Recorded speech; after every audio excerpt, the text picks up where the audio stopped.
34, Unparliamentary Acts and Language. Sabi ko dyan, acts and language which offend a senator or any public institution shall be deemed unparliamentary. Sa wikang Pilipino, ang mga kilos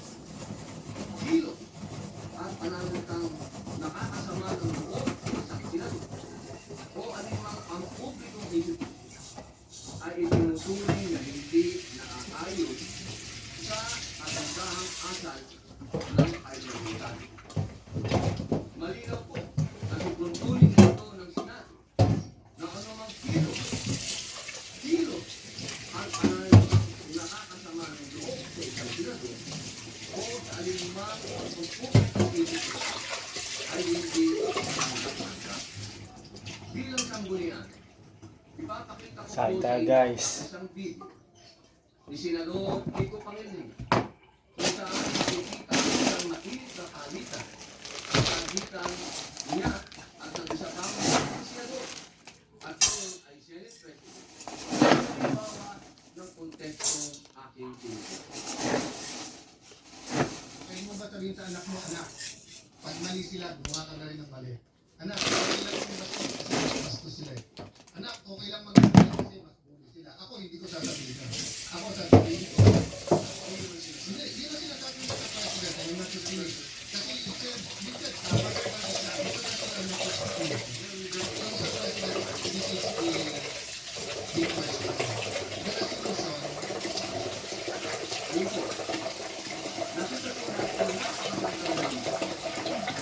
na ilang beses ko gusto mapalitan yung Senator Kiko Pangilinan na hindi dumaan sa tamang prosedure na hindi binanggit. Pumapasok po siya sa usapan, ngunit naging magalang ang Senator Alan Peter Cayetano sa mabuting pananalita. Sinabi po niyang ayaw na ito. Sa akin po, nakita po natin ang panggugulaw ng ating kasama. Ang sabi po nila, tayo daw po ay balat sibuyas. Hindi po lang pagiging balat sibuyas. Ito po ay nasa rules of the Senate. At ang sabi din po ng ating dating Senate President na ito daw po ay nangyayari talaga, nagsisigawan. Mga mahal kong kasama, kung ikaw ay nagsasabi ng iyong talumpati at ikaw ay passive, okay lang. Pero para Tapos na magsaing guys, ano pang gagawin natin sa nasaan ang rules of the Senate? Si Ginoong Kiko Pangilinan, ng ating senador, ay ilang beses na pong senador. Ako po ay niyupay kung tawagin. Napakainam po sana kung makitaan niya ako ng magandang asal at ipakita sa akin na ganito, iho, ang pagsasabi ng I'm not finished. Hindi yung I have the door with the burning eyes and the very high voice. Ladies and gentlemen, on record po ito. Nangyari po ito on record sa Senado. Humihingi po siya ng magagawin natin. pagkakot ng kamay sa akin, hindi na on record. Ang ginawa niya yan, on record. Kaya sana po, hinihingi po natin bilang pakikisa sa aking kasal na siya ay, kung siya talaga ay nais niyang mag-abot ng kamay, eh on record, sabihin niya mismo sa plenaryo na siya ay nagkamali. Katulad po ng ginawa ni Senator Lacson na tumayo kanina at nagsabing siya ay nagkamali. Hindi po ito usapin ng lalabas tayo sa media at sasabihin mo balat sibuyas ako. E di tapon na natin itong rules of the Senate. Tapon na natin to. Di pa natin pala susundin eh. Mga mahal ko kasama, ang sinasabi ko dito, tanggalin natin yan sa record dahil ayokong mababasa yan ng aking mga anak at apo na ang isang Muslim senator ay sinisigaw-sigawan dito sa plenaryo. Yun lamang po. Maraming salamat po sa binigay niyong pagkakataon. Thank you very much, Senator Robin Padilla. We recognize once again Senator Kiko Pangilinan. Thank you, Mr. President. Mr. President, ang suggestion ko ay dahil napanood ko kagabi sa balita na nais pong magsampa ng ethics case laban sa atin na si Senator Walang mag-isa dito, guys. so ang suggestion ko, Boring. sampa na yung ethics case at doon na po sa ethics committee natin pag-usapan ito dahil marami pang ibang mga mas importanteng bagay sa ating paniwala ang dapat natin talakayin. Maraming salamat po. For the record, Mr. Thank you very much, Senator Pangilinan. We recognize Senator Padilla once again. Wala na po siguro mas importante kung rules of the Senate ang pinag-uusapan natin. So, ang ibig pong sabihin ba niyan na hindi kayang humingi ng paumanhin ng isang veteran senator para sa kanyang pagtaas ng boses? Yun po ba? Nakikita ko po ang matamis na ngiti ni Senator Kiko Pangilinan. Napakahirap po bang sabihin nun at kailangan pa natin umabot sa ethics? May I suspend session first? Si Senator Robin. So ang suggestion ko sa kanya, yung ethics case, at doon na po sa ethics committee natin pag-usapan ito dahil marami pang ibang mga mas importante bagay sa ating pag-usapan ang dapat natin nakakayo. Maraming salamat po. For the record. Thank you very much, Senator Pangilinan. We recognize Senator Padilla once again. Wala na po siguro mas importante kung rules of the Senate ang pinag-uusapan natin. So, ang ibig kong sabihin ba niyan na hindi kayang humingi ng paumanhin ng isang Senator Pia Cayetano is seeking the floor. May I move that she be What is recognized? the pleasure of the lady from Taguig and Pateros? Thank you, Mr. President. Mr. President, very briefly, I rise for a short manifestation which is very personal to me.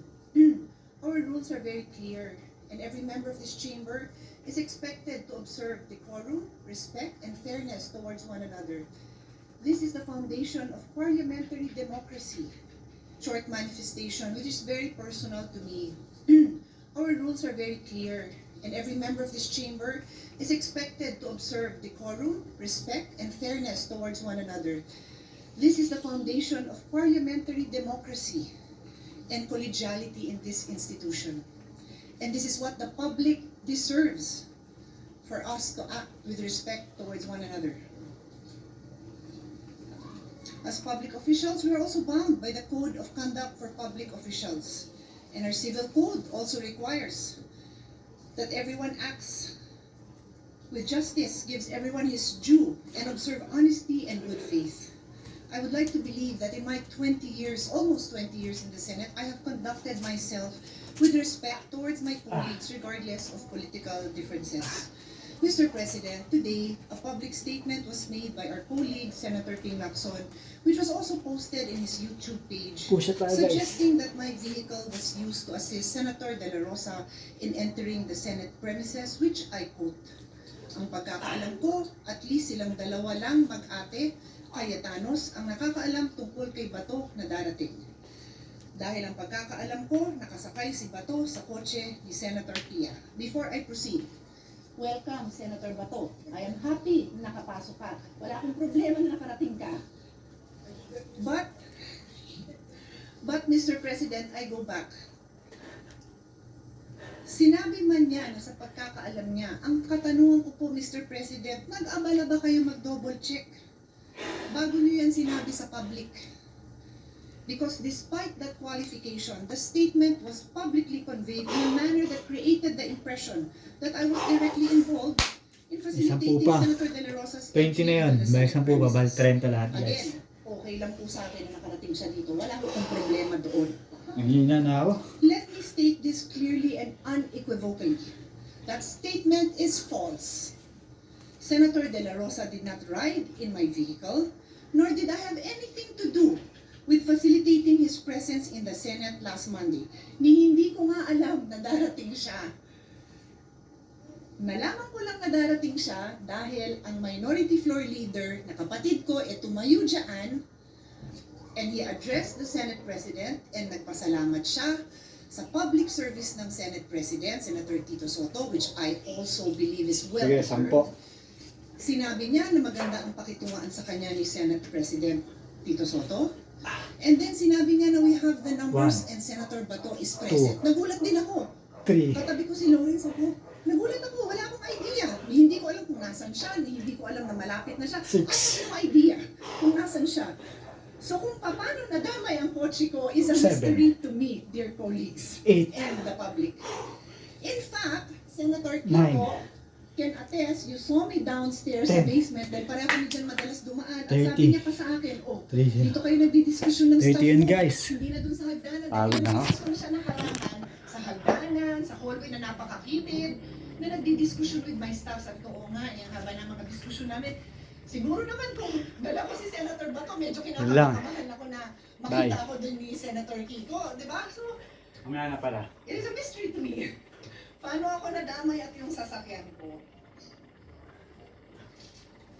If the gentleman wanted to know paano nakarating si Senator Kiko, then why not ask him? Sorry, Senator Bato. Kung paano nakarating si Senator Bato, then ask him. Or ask the now Senate President, who was the one who said that nandiyan na siya. Wala ko talaga akong alam. So, Mr. President, a false public imputation, whenever made, is exactly what the above-mentioned rules were designated to prevent. Unverified allegations about a colleague falls below the standard of professionalism that is demanded of public officials. Magulo na nga ang mundo, magulo ng Pilipinas, huwag na natin dagdagan. Don't say things about your colleagues that are not true. I trust that under the leadership of my brother, Alan Peter Cayetano, whom I know, not just as a public servant, but as my younger brother, this chamber will conduct itself with sobriety, fairness, and respect for the truth and respect for one another. Mr. Senate President, I will keep this manifestation short. Napakarami pa akong trabaho. Mag-aaral pa ako para sa hearing ko on the rising prices of electricity. Mag-aaral pa ako to support our colleagues who will be the next Bye-bye. chairperson of the Committee on Health, the Committee